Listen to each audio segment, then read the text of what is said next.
i-discuss natin tungkol sa mga motor. Ito ang motor ng high speed na makina. Ito ang kanyang switch. Pag magsi-switch on kayo, make sure na yung pedal nakataas. Huwag niyo muna siyang aapakan dahil mag-i-start pa lang ang motor, kasi pag inapakan nyo na yan, mag-engage na yung clutch nya, mabigat na yung starting ng makina, ng motor, dahil naka-engage na siya. So make sure nakataas muna yung pedal, huwag nyo muna apakan pag nag-switch on kayo. Mararamdaman nyo at maririnig nyo yung motor after 3 to 5 seconds, naka-start na siya na maayos. Pwede na kayo magpedal. Ngayon, nangyayari dyan kapag nag-switch on kayo na nakaapak na kagad kayo rin sa pedal, mahihirapan mag-start yung motor, bahagya siya mag-iinit, tapos yung starting capacitor nya na located dito ay mabilis mag-iinit yun at sisingaw or puputok. Sa madaling salita, bibigay yon. Magpapalit kayo nun kasi yun ang starting capacitor, yun yung tumutulong sa motor para maka-start siya kaagad ng within 3 to 5 seconds.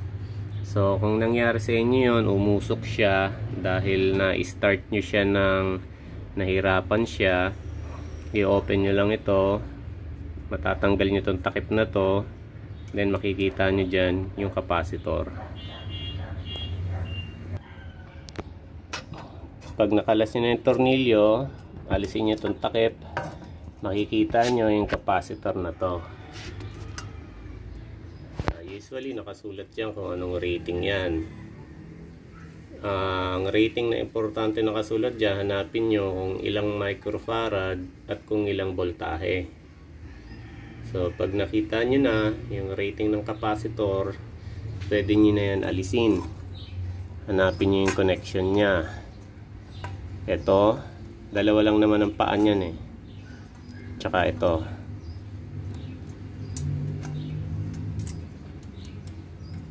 Tatanggalin nyo lang yan, ikutin nyo to para make sure na nakabunot yung saksakan, dahil baka makuryente kayo.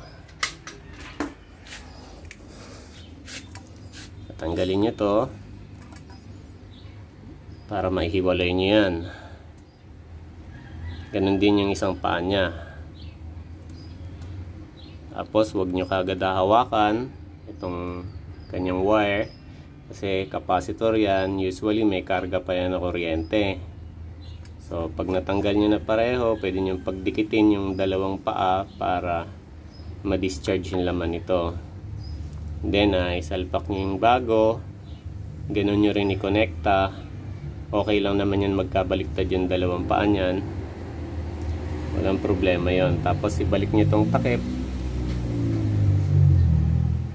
para hindi kayo mag-ground or makuryente.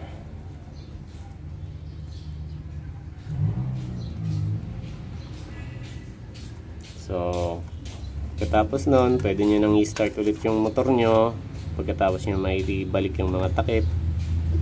Then minsan kahit na okay naman yung capacitor at ganun pa rin ang motor nyo, ayaw pa rin mag-start na maayos or umuusok na talaga, ibig sabihin nun, tinamaan na yung winding ng motor. Yung winding nya nandito yon. So kailangan nyo ipa-rewind tong motor nyo, dalhin nyo sa rewinding shop, o kaya naman pwede nyo palitan na lang ng bago, kasi konti na lang ang diferensya ng brand nyo ng motor ngayon kesa sa magpa-rewind kayo. Minsan naman ang ibang nagiging problema ng motor na to ay yung lining nya. Sa katagalan napupudpud din yung lining. Minsan naman kahit bago pa, natatanggal yung lining. Factory defect yung mga ganon. Minsan hindi maganda yung glue na ginamit ng manufacturer. Pag ganun ang nangyari, kailangan ayusin nyo yung clutch lining. Alisin nyo muna itong pitman rod. Ito, tinanggal ko na. Nagko-connecta rito. Papunta rito. Kailangan nyo alisin itong tornilyo. Tatlo ito. Isa, dalawa, tatlo.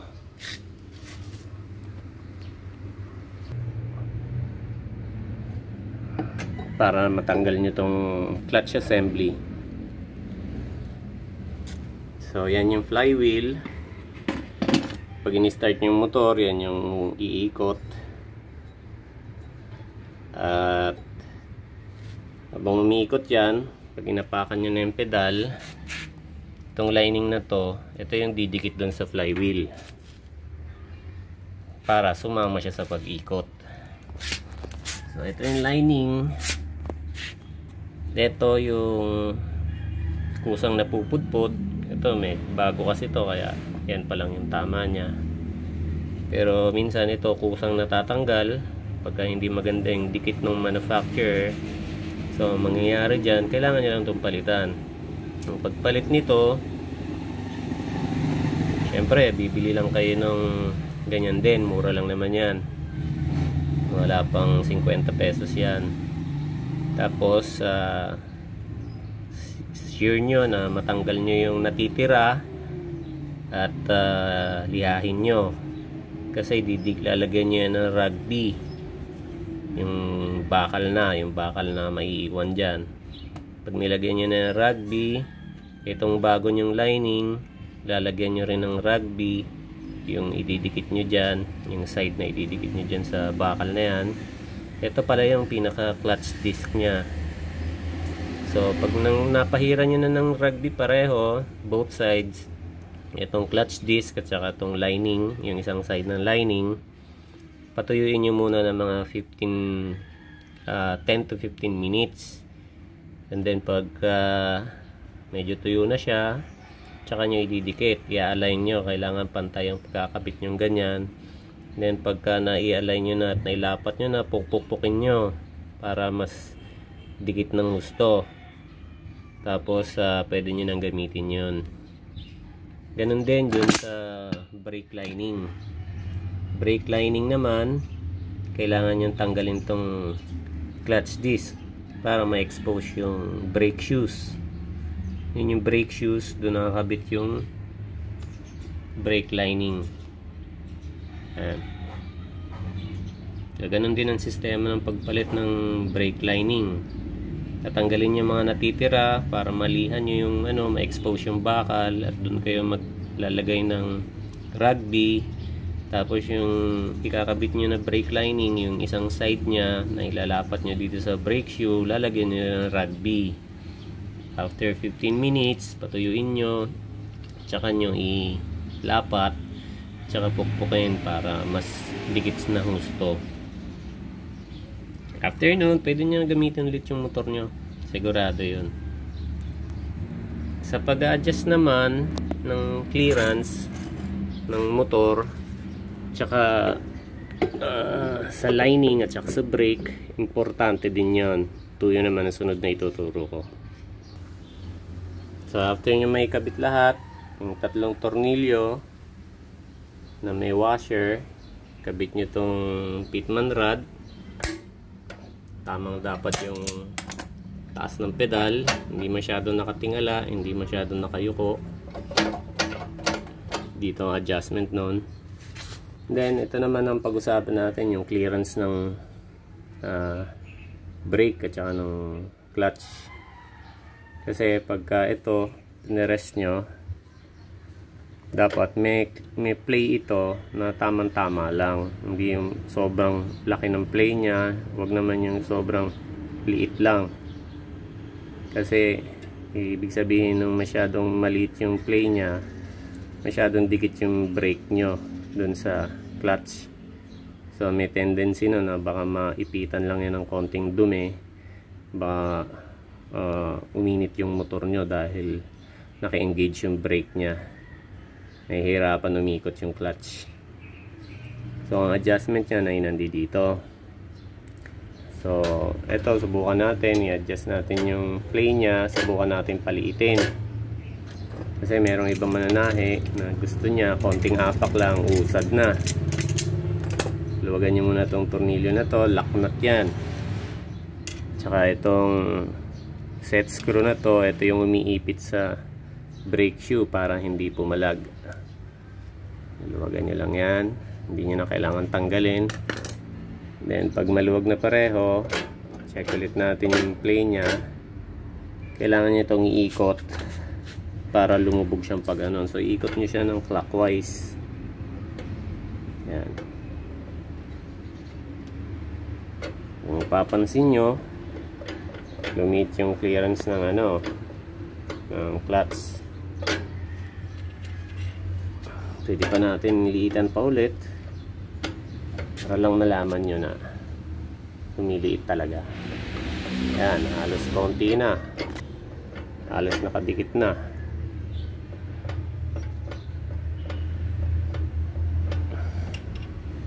Lagyan lang natin konting distansya. Yan. So ayan, dikit na yan. Konting apak lang, uusad na. So, hindi ko ina-advise yung ganyan. Tinuturo ko lang sa inyo kung paano adjustment nito. Ito at saka yung play ng ng clutch. So lalagyan ko lang siya konting distansya kasi pagka ganyang setting, medyo delikado yan. Baka mag-stack up yung motor nyo. Kaya hindi natin na-advise yan. Yan. Yan ang tamang clearance nya. O siguro magpe-play lang siya ng mga 3 mm. May distansya siyang ganon, 3 to 5 mm. Kasi pag sobrang laki naman ay nakakangalay din sa binte kasi masyado nang malalim yung apak mo bago pa umusad yung makina. So yan, nakaset na siya. Higpitan na natin tong lock nut.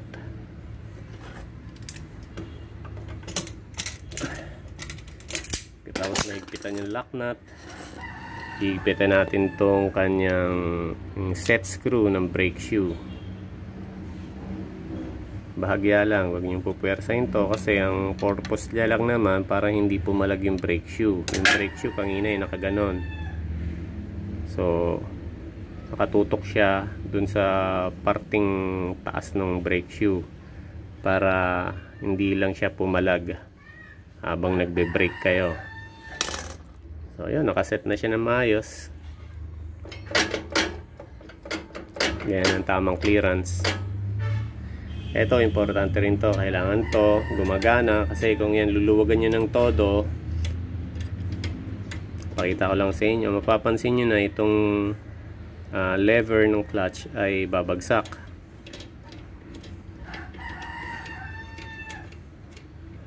Yan, nakabagsak na siya, which is mali kasi ang purpose nitong clutch spring dapat permanenteng nakataas yung lever na yan para naka-disengage lagi yung clutch dun sa flywheel. At the same time naka-brake siya. Kapag binitawan nyo itong pedal, pag binitawan nyo, inalis nyo yung paa nyo, kusa siyang tataas dahil dito sa spring na to. Okay, so kailangan lagi itong mahigpit. Yung iba niluluwagan ito para hindi masyadong mabigat apakan, pero hindi advisable na sobrang luwag kasi baka hindi na makabalik pa taas yung pedal at pag start nyo sa motor mahirapan siya mag start dahil naka-engage na kagad to, nakalaylay na kagad siyang ganon, masusunugan kayo ng motor. Maintenance ng motor, hindi po to nilalangisan, ini-air blow lang po to para maalis lang yung mga dumi, alikabok usually. Tsaka dito nasisingitan siya ng sinulid, kumakain yan minsan, di natin napapansin. Yun lang po maintenance niyan. Kapag yan nabasa, wala namang problema. May mga nagpo-post kasi sa atin sa group chat na nalubog sa baha. Okay lang naman po yun. Huwag nyo lang po siyang galawin mga 2 to 3 days kapag hindi pa maaraw ang panahon. siguruhin nyo na matutuyo siya.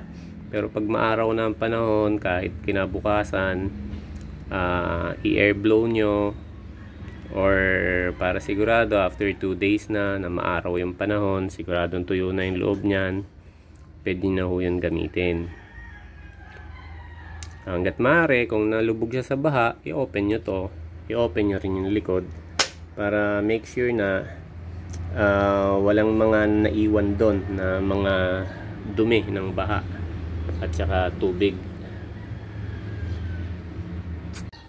Ito po pala yung pagtingin ng rating ng capacitor. Ito example ito ng capacitor natin. Makikita nyo nakalagay 14 UF, tapos may nakalagay na 5% positive or negative. Ayan po yung tolerance nya. Ibig sabihin yan, 5% ng 14 microfarad tatanggapin niya. Ito yung rating ng microfarad nya. Yun ang importanteng malaman para sa pagpapalit ng kapasitor. Isa pang importante, itong voltahe.